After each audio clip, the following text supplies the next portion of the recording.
Genèse chapitre 3. Le serpent était le plus rusé de tous les animaux des champs que l'Éternel Dieu avait fait. Il dit à la femme, Dieu a-t-il réellement dit, vous ne mangerez pas de tous les arbres du jardin? Et la femme répondit au serpent, nous mangeons du fruit des arbres du jardin. Mais quant au fruit de l'arbre qui est au milieu du jardin, Dieu a dit, vous n'en mangerez point et vous n'y toucherez point de peur que vous ne mouriez. Alors le serpent dit à la femme, vous ne mourrez point, mais Dieu sait que le jour où vous en mangerez, vos yeux s'ouvriront et que vous serez comme des dieux, connaissant le bien et le mal. La femme vit que l'arbre était bon à manger et agréable à la vue et qu'il était précieux pour ouvrir l'intelligence. Elle prit de son fruit et en mangea. Elle en donna aussi à son mari qui était auprès d'elle et il en mangea.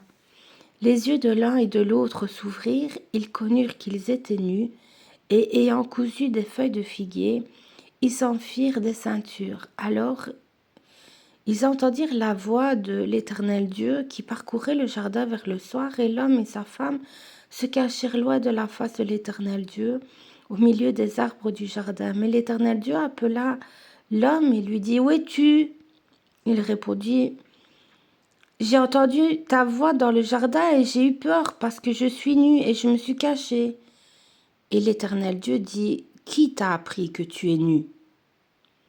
Est-ce que tu as mangé de l'arbre dont je t'avais défendu de manger ?» Et l'homme répondit, « La femme que tu as mise auprès de moi m'a donné de l'arbre et j'en ai mangé. » Et l'Éternel Dieu dit à la femme, « Pourquoi tu fais cela ?» Et la femme répondit, « Le serpent m'a séduite et j'en ai mangé. » Et l'Éternel Dieu dit au serpent, « Puisque tu as fait cela, tu seras maudit entre tout le bétail et entre tous les animaux des champs. Tu marcheras sur ton ventre et tu mangeras de la poussière tous les jours de ta vie. Je mettrai inimitié entre toi et la femme, entre ta postérité et sa postérité. Celle-ci t'écrasera la tête et tu lui blesseras le talon. » Il dit à la femme, « J'augmenterai la souffrance de tes grossesses. Tu enfanteras avec douleur et tes désirs se porteront vers ton mari, mais il dominera sur toi. » Et il dit à l'homme, « Puisque tu as écouté la voix de ta femme et que tu as mangé de l'arbre au sujet duquel je t'avais donné cet ordre, tu n'en mangeras point, le sol sera maudit à cause de toi. C'est à force de peine que tu en tireras ta nourriture tous les jours de ta vie.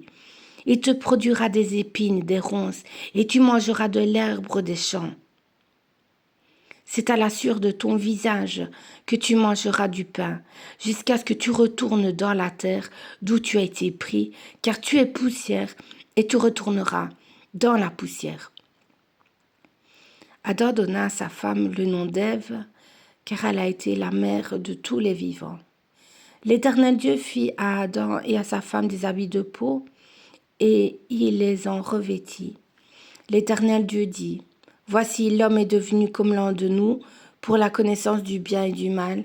Empêchons-le maintenant d'avancer sa main, de prendre de l'arbre de vie, d'en manger et de vivre éternellement. » Et l'Éternel Dieu le chassa du jardin d'Éden pour qu'il cultivât la terre d'où il avait été pris.